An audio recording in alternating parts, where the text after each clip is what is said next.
Okay, I'll admit it. I did actually stab her mom. I will admit it.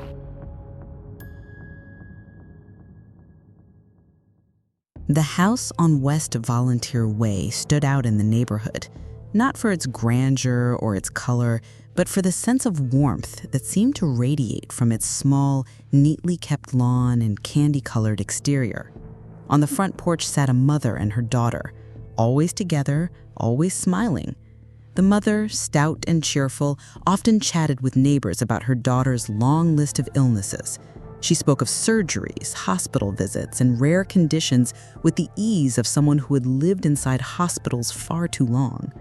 Her daughter, small and frail, sat quietly in her wheelchair, her head always slightly tilted in submission.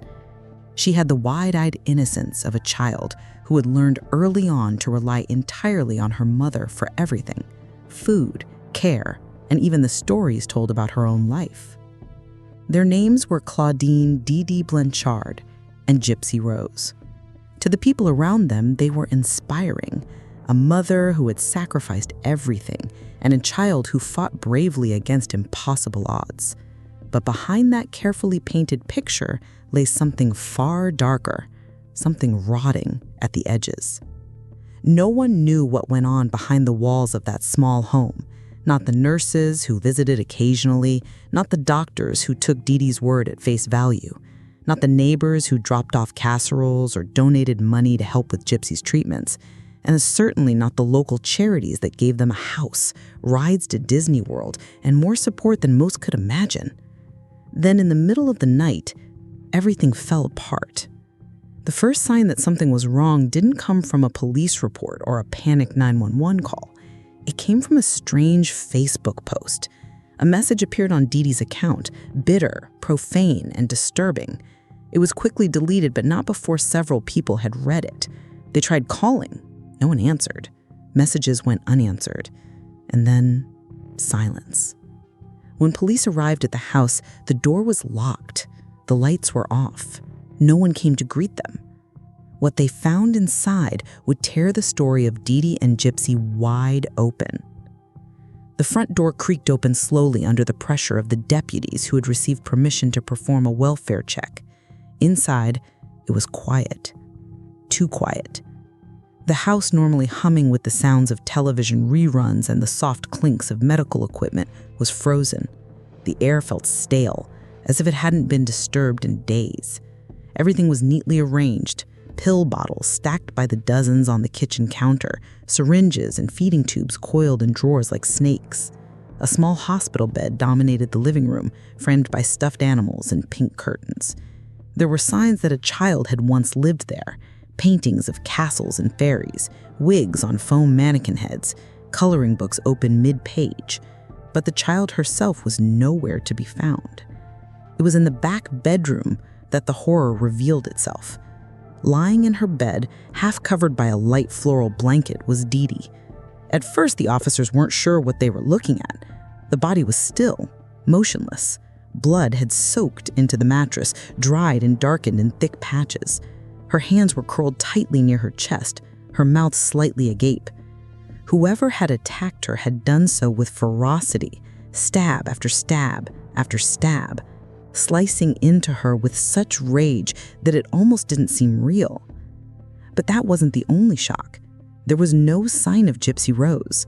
Her wheelchair was gone. Her medical equipment was missing. Her shoes, clothing, and medications vanished. For a girl who supposedly couldn't walk, couldn't eat without a tube, couldn't live without constant supervision, the empty house made no sense. Had she been kidnapped? Or had she escaped? And then there was the Facebook post. Just hours before the body was discovered, the strange message had gone out: disturbing, vulgar, cruel. Some thought it was a hack. Others feared it was a cry for help. Either way, it was enough to suggest that someone had been in the house, someone who had access to Dee Dee's account, and perhaps far more than that. As officers secured the crime scene, they tried to piece together what happened. There were no signs of forced entry, no defensive wounds on Dee Dee's body, no signs of a struggle in the rest of the house. The front door had been locked from the inside, and Gypsy was still missing.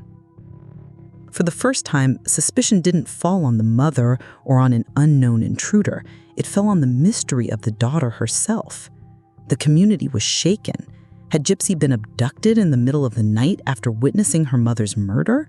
Or was this something more sinister, something that had been brewing beneath the surface for years? As the hours passed and no ransom note appeared, the case only grew darker.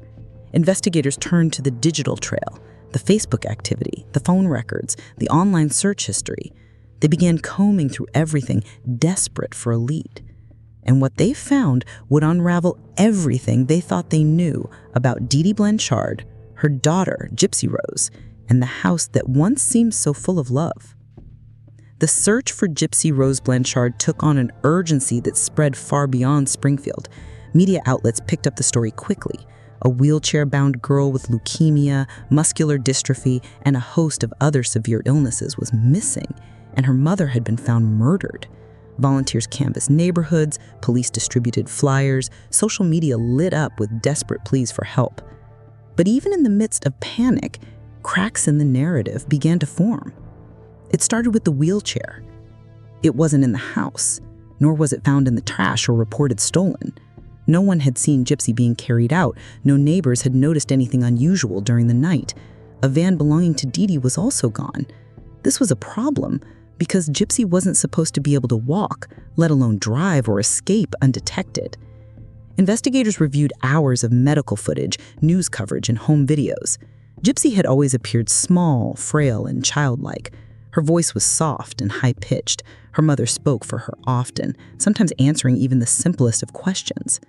From the outside, it seemed like Dee Dee was just an overly protective mother caring for a vulnerable child.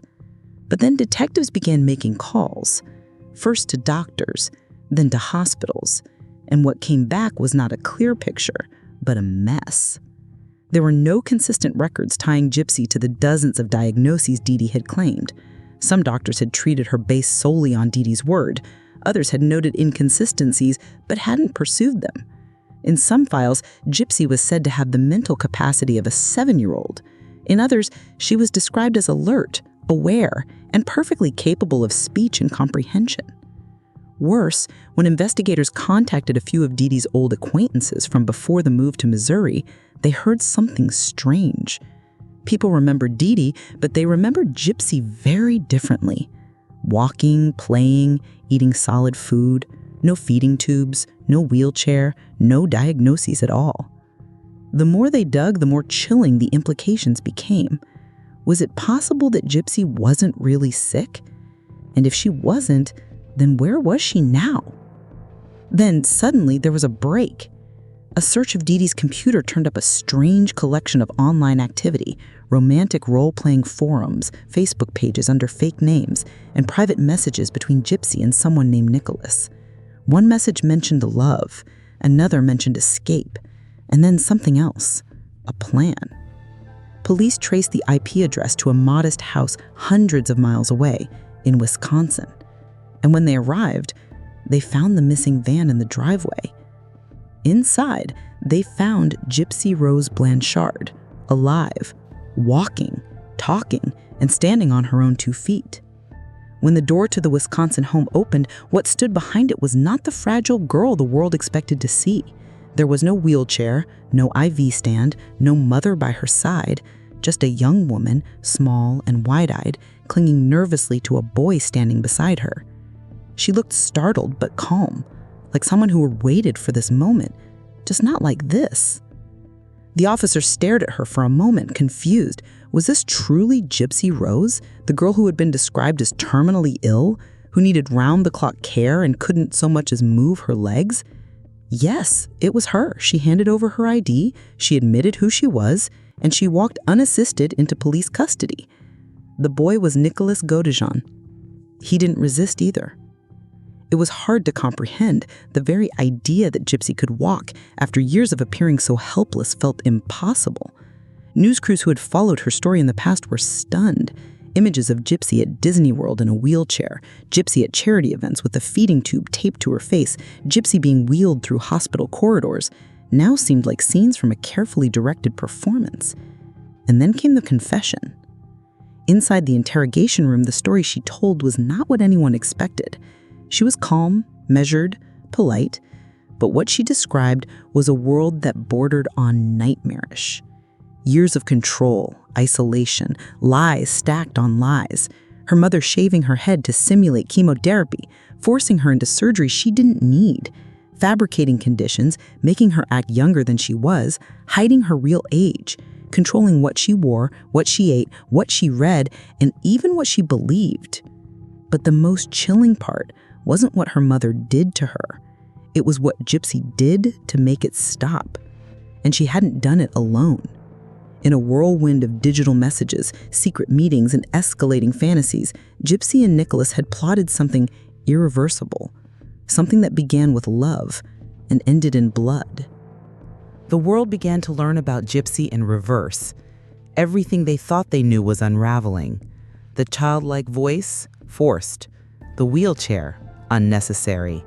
The countless conditions, seizures, leukemia, muscular dystrophy, a heart murmur, developmental delay, all false, layered like a mask over a truth that had been buried for more than a decade. But the deception hadn't begun with Gypsy, it began with Dee Dee. She was born Claudine Blanchard in Louisiana, and from a young age people noted her need for attention, especially through the lens of illness. Her mother had long suspected that Dee Dee faked her own health problems to manipulate those around her. Over time, her lies grew more intricate. By the time Gypsy was born, Dee Dee had already crafted a life centered around control, and that control would become absolute once she became a mother. Gypsy's earliest memories were tinged with hospitals and doctors' offices. Her mother insisted something was always wrong. She told doctors that Gypsy had stopped breathing as a baby, that her brain hadn't developed properly, that her muscles were weak, her immune system compromised. She claimed school would be too dangerous and began homeschooling Gypsy. Medical records began to pile up, confused, incomplete, contradictory. Some physicians suspected something was off. One even noted the possibility of Munchausen syndrome by proxy, the psychological disorder where a caregiver fabricates or induces illness in someone else, usually a child, for sympathy or attention. But Dee Dee was careful. She moved frequently, often after questions were raised. When Hurricane Katrina struck, she and Gypsy relocated to Missouri, where the clean slate allowed the lies to grow unchecked. Here they flourished. Nonprofits rallied around them. Newspapers praised the brave mother and her suffering daughter. Habitat for Humanity built them a house. Dee Dee spoke with pride about how hard it was, how much she'd sacrificed, and how she did it all for Gypsy. And Gypsy believed it, at least at first. But as she grew older, she began to sense something wasn't right. Her body didn't feel sick. Her legs didn't feel weak. She could walk when no one was watching. She secretly tasted foods her mother insisted would harm her. She peeked at papers that showed a different birth date than what she'd been told. And eventually, she began to question everything. She wasn't a little girl. She wasn't sick. And she wasn't free. But Dee Dee kept the world convinced. She tightly controlled Gypsy's interactions, threatened her if she spoke out, and presented a front of endless devotion. Behind the scenes, her grip was suffocating.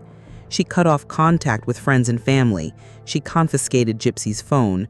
She told doctors that her daughter had the mental capacity of a child. She convinced her that if she ever ran away, the police would arrest her and no one would believe her. But then Gypsy found something Dee Dee couldn't control: the internet. At night, after her mother was asleep, Gypsy would sneak onto a computer and explore chat rooms, fan forums, and social media. It was there, in a space free from her mother's gaze, that she began to talk to people, to feel like herself, whoever that really was. It was there she met Nicholas Godejohn. What began as innocent messages quickly escalated into secret romance. Over time, their conversations darkened into fantasy, then into planning, and finally into something dangerous. Because Gypsy didn't just want to escape. She wanted her mother dead. In the stillness of the night, Gypsy sat in front of a screen glowing softly in the corner of her bedroom. Her mother thought she was asleep, as she always did. The routines were strict. Lights out by 9, medications laid out in rows, the computer strictly forbidden unless Dee Dee was watching. But Gypsy had learned to wait, how to move silently, how to hide the truth from someone who had spent years doing the same. The online world offered something that reality never had: freedom, a chance to speak her mind even under a false name, a place where she wasn't sick or small or trapped, where she could be whoever she wanted. And for the first time in her life, she wasn't alone. Nicholas Godejohn had been one of many people she met in anonymous chat rooms, but unlike the others, he stayed. They talked for hours about favorite movies, favorite foods, dreams, fears, and eventually, things much darker. Nicholas confessed his own struggles, loneliness, mental health problems, violent fantasies. Gypsy didn't flinch. She told him things no one else knew. The feeding tubes were fake, the wheelchair was unnecessary, the pills were vitamins or crushed allergy meds. Her mother controlled everything. She was 23, not 15. She wasn't sick. She was a prisoner. As their connection deepened, their messages grew more graphic. Role-playing turned into real-world planning. They talked about escaping together, about building a life far away from Dee Dee, but every time they considered running, Gypsy hesitated. She was terrified of her mother, afraid of what would happen if Dee Dee found out. But then one night, the conversation took a turn. Nicholas asked a question, not a joke, not a fantasy, something simple, chilling, and final. Would it be easier if she were gone? The message blinked on the screen, and Gypsy didn't say no. Instead, she asked how. What followed was a series of steps, impossible and methodical. Nicholas would come to Missouri. She would leave the front door unlocked. She would provide gloves, a weapon, and a change of clothes. She would wait in the bathroom while it happened, then they would run away together. It didn't feel real until the day he arrived. Nicholas stepped off a Greyhound box unnoticed. He carried nothing but a backpack. He'd never killed anyone before. He didn't seem like someone capable of violence, but Gypsy had given him a mission, and in his mind, it was a kind of heroism. The plan was already in motion. The night was still. The moon hung above the neighborhood like a watchful eye, casting soft silver light over the rooftops. On West Volunteer Way, the quiet was undisturbed. Lights were off in most homes. Dogs slept soundly. Lawn sprinklers clicked into rhythm, unaware of the horror about to unfold inside one brightly colored home. Gypsy waited in the dark. She'd unlocked the door earlier, just as they'd planned. Her hands trembled as she sat in the bathroom, the cold tiles pressing against her skin. Her heart thudded in her ears, drowning out every sound except the anxious, endless thought, "There's no turning back." She clutched her ears when the front door creaked open. Nicholas stepped inside. He wore dark clothes, gloves, and a knit cap.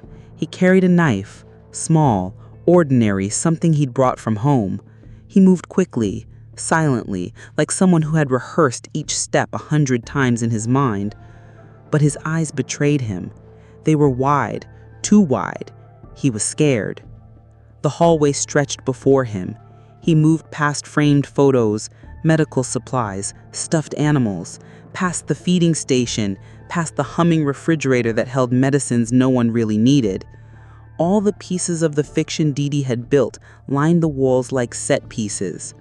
She was asleep in her bed, breathing softly, unaware. He stepped into the room.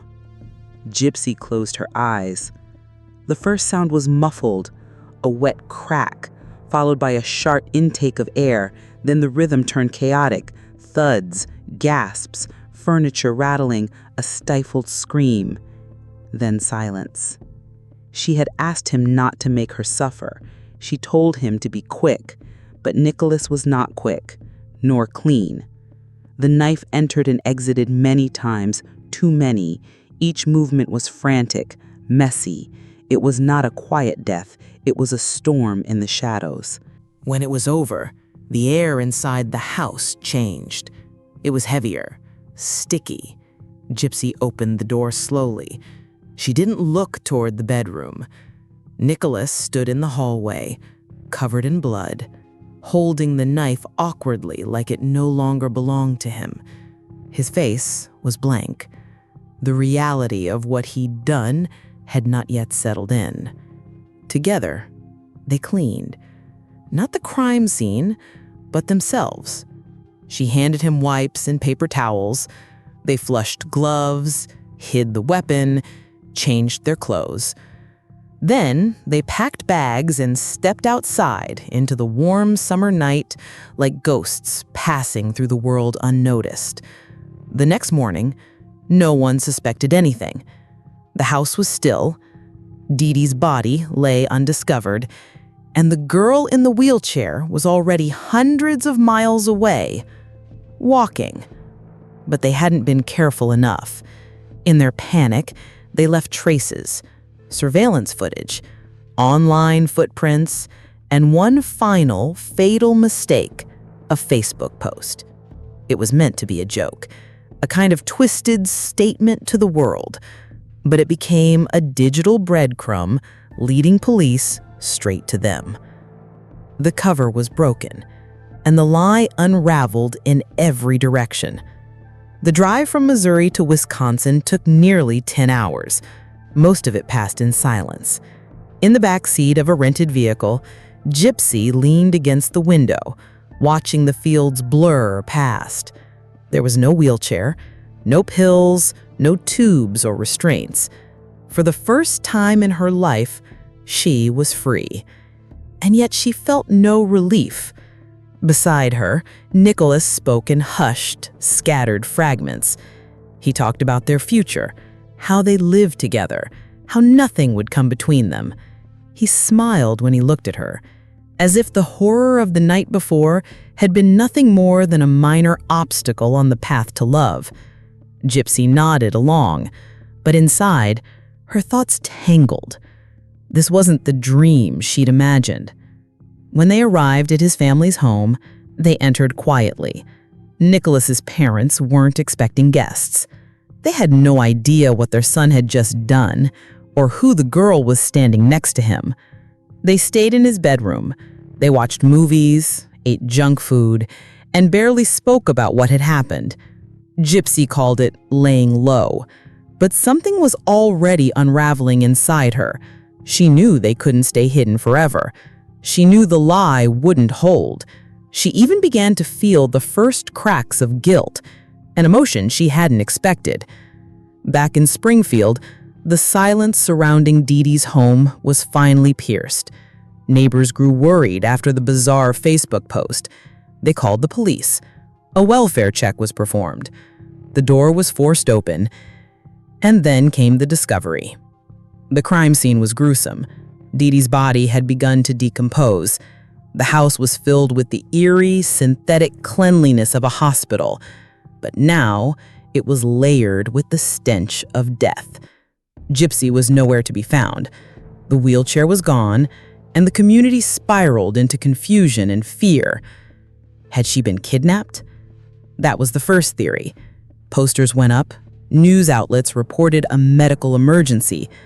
Time was running out to find the sick girl before her fragile health failed. The story caught national attention. But behind the scenes, investigators were already uncovering the first cracks. They began pulling digital records. Dee Dee's computer revealed more than expected: chat logs, multiple online profiles, and dozens of messages between Gypsy and a stranger. Those messages included full names, addresses, and hints of something darker. Then came surveillance footage from the local Greyhound station, showing Nicholas arriving and the pair leaving. The search ended in a modest home in Big Bend, Wisconsin. Police surrounded the house, approached cautiously, and knocked on the door. Nicholas's mother answered. She was confused, shaken. She had no idea what was going on. Officers entered and found Gypsy and Nicholas in the bedroom. There was no struggle. Gypsy surrendered quietly. She looked tired, almost relieved. Nicholas stood beside her, oddly calm. He had no real plan, no resistance. As he was handcuffed, he simply nodded. Back in Missouri, the news traveled fast. The girl in the wheelchair had not only been found alive, but walking, standing, speaking clearly. No signs of illness, no feeding tube. And then the bombshell dropped. She wasn't the victim of a kidnapping. She had helped plan the murder. The reaction was immediate. Disbelief, outrage, confusion. One by one, people who had known the Blanchards, or thought they had, came forward to express their shock. They had donated wheelchairs, bought medications, given rides to hospitals, raised money for surgeries that may never have been needed. Dee Dee had told them everything, and they had believed her. Why wouldn't they? She seemed devoted, the picture of motherly sacrifice, always smiling, always tending to Gypsy's supposed needs. She spoke like a nurse, explained illnesses like a doctor. If a doctor questioned her, she moved on. If a diagnosis fell through, she replaced it with another. Her lies had a rhythm, a structure, and the community, caught in the spell of sympathy, had followed along. Now, that sympathy turned to betrayal. News vans lined the streets. Headlines shifted overnight, from "Disabled Girl Missing" to "Daughter Behind Mother's Murder." Photos of Gypsy smiling in princess costumes and sipping from feeding tubes were replaced by mugshots. Footage of her in a courtroom, walking, fully coherent, even cheerful, played on loop. The fairy tale had collapsed into a crime story. Yet for all the rage, something more complex began to take shape. People asked questions that didn't have easy answers. Why would a girl fake her illness for so many years? Why would a mother do this to her own child? And if Gypsy had been abused, trapped, manipulated, and lied to since childhood, was her act still murder, or was it something else entirely? The legal system had to decide. Gypsy was charged with second-degree murder. Nicholas, who had carried out the killing, faced first-degree murder charges. But from the beginning, prosecutors saw something different in Gypsy. Something broken. Something that suggested she was not simply a co-conspirator, but a product of long-term abuse. Psychologists were brought in. They found a young woman who'd been mentally stunted, not from disease, but from years of enforced helplessness. She'd been told she was dying since she was a child. She didn't know her real age.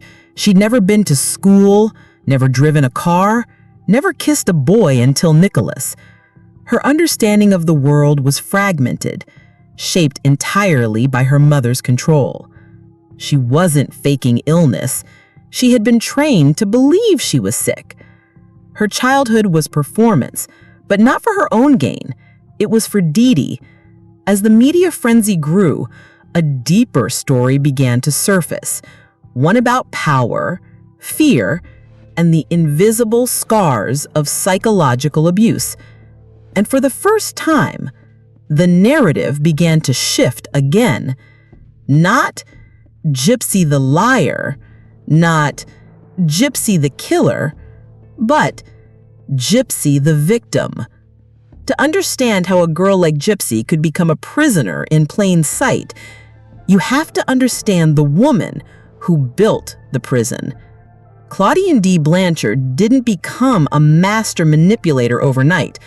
Her pattern had been forming since childhood. Small lies that earned attention, exaggerations that deflected blame, a need to control that grew with every relationship. Those who knew her in Louisiana remember her as someone who always wanted to be the center of concern. If a family member got sick, Dee Dee often became sicker. If a partner pulled away, she pulled tighter. using illness or obligation to keep them close. When Gypsy was born, something shifted. A new kind of power had entered Dee Dee's life. For the first time, she had complete control over someone small, helpless, and completely dependent. And she used it. At first, the lies were subtle. She told doctors Gypsy had sleep apnea as an infant, then added seizures to the list. Soon it was leukemia, muscular dystrophy, developmental delays, and a host of other conditions. She shaved Gypsy's head to complete the illusion, claiming chemotherapy had taken her hair. She pushed for feeding tubes, oxygen tanks, medications, surgeries. She signed consent forms.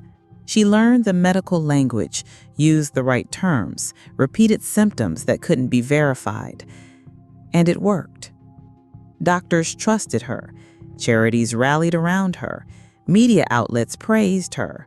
She moved Gypsy from clinic to clinic, hospital to hospital, state to state, each time abandoning medical records, dodging questions, and rebuilding the fiction from scratch. By the time they reached Missouri, Dee Dee had perfected her act. She told people Gypsy was 14, even when she was well into her 20s. She forged birth certificates. She used Hurricane Katrina as an excuse for missing medical records. She took full advantage of programs for sick children and struggling single mothers.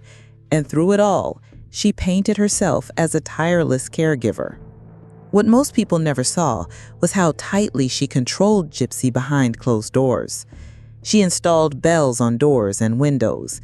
She monitored all phone calls. She made Gypsy use a baby voice in public. She convinced her that the police would arrest her if she ever tried to leave.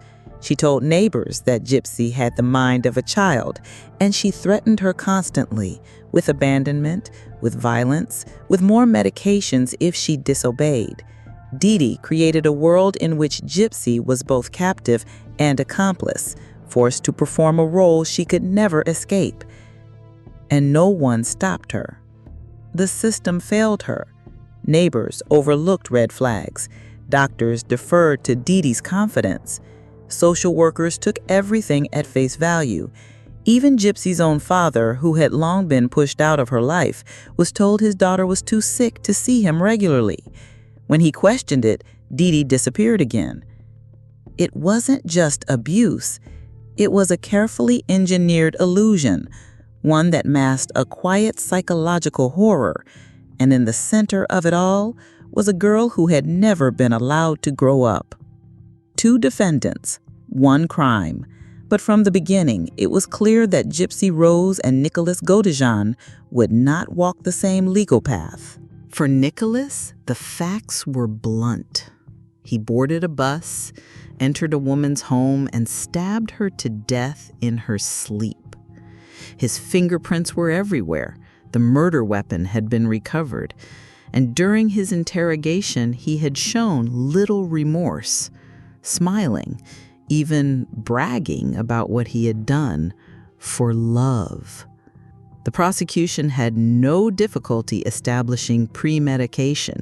They pushed for first-degree murder, arguing that he had entered the home with the sole intent to kill.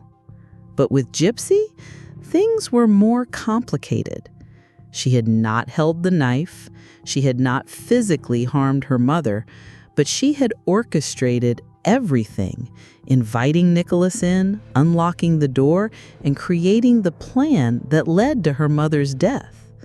By legal definition, she was an accomplice. Still, the court struggled to view her through the same lens. Gypsy entered the courtroom, frail but calm, no longer wearing wigs or childlike clothing. She looked like a young woman confronting the world for the first time. Her voice was soft, but her words were clear. She admitted what she had done. She didn't justify it, but she explained it. What emerged was a portrait not of a cold killer, but of someone who had lived in an invisible cage for most of her life. The court heard about the fabricated illnesses, the stolen childhood, the psychological manipulation. Medical experts confirmed years of unnecessary treatments, surgeries, and trauma. They described Munchausen syndrome by proxy in detail. And the more the truth came out, the more the courtroom shifted. Even the prosecution acknowledged that Gypsy was not like other defendants. She had been groomed to be powerless, lied to since infancy. Her understanding of right and wrong had been warped. She had tried at times to escape, but every avenue had been closed off. In the end, her decision was not about hate, it was about survival. Rather than risk a long trial, Gypsy accepted a plea deal. She pleaded guilty to second-degree murder and was sentenced to 10 years in prison. For many, it felt both just and merciful. She would serve time, but she would not be forgotten or buried under the weight of a single act. Nicholas, on the other hand, went to trial. His defense team tried to argue diminished capacity. They highlighted his developmental issues, his troubled childhood, his diagnosis on the autism spectrum. But the jury was unmoved.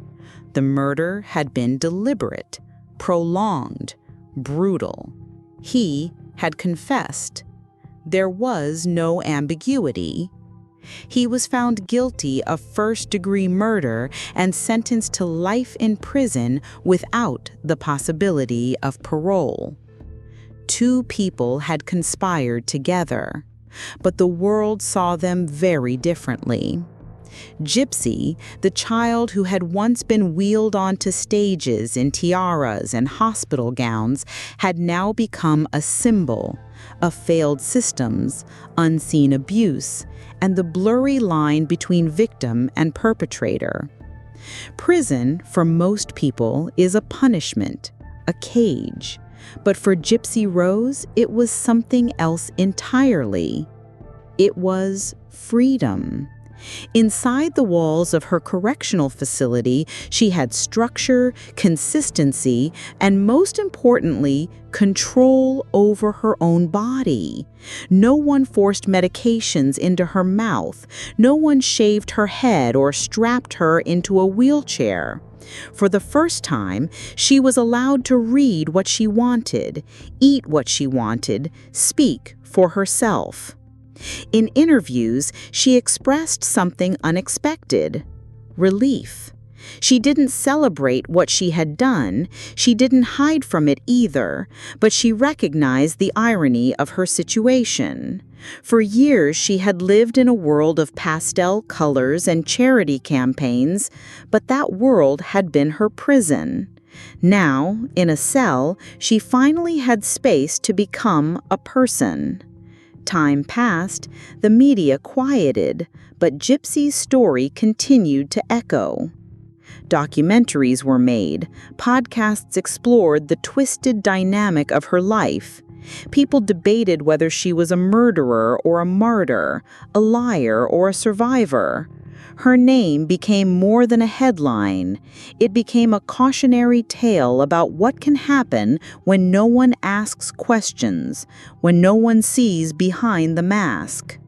As for Nicholas Godejohn, he remained where he had been placed, serving a life sentence in a Wisconsin prison. He spoke publicly only a few times, each appearance marked by confusion, obsession, and a sense that he never fully understood what had happened. In the years that followed, more disturbing truths emerged about Dee Dee Blanchard. Her manipulation had been deeper than most imagined. Some friends recalled how she changed identities, lied about her past, and isolated Gypsy with clinical precision. Experts now use her case to teach medical students and social workers about medical abuse, about how easy it is to believe a well-told lie. But even as awareness grew, Gypsy's story remained singular, because no amount of education or reform could undo what had already been done. She had lost her childhood, she had lost her mother, and she had crossed a line that could never be uncrossed. Gypsy Rose was released from prison in 2023 after serving 8 years of her 10-year sentence. She stepped into a world that had already made up her mind about her. Some called her a killer. Others called her brave. She didn't argue either label. She simply walked, on her own 2 feet, into a life that finally belonged to her. There are no fairy tales in this story, no heroes, no pure villains. Just broken people, tangled in lies, and a girl who grew up in the shadow of sickness, learning far too late what it means to live free.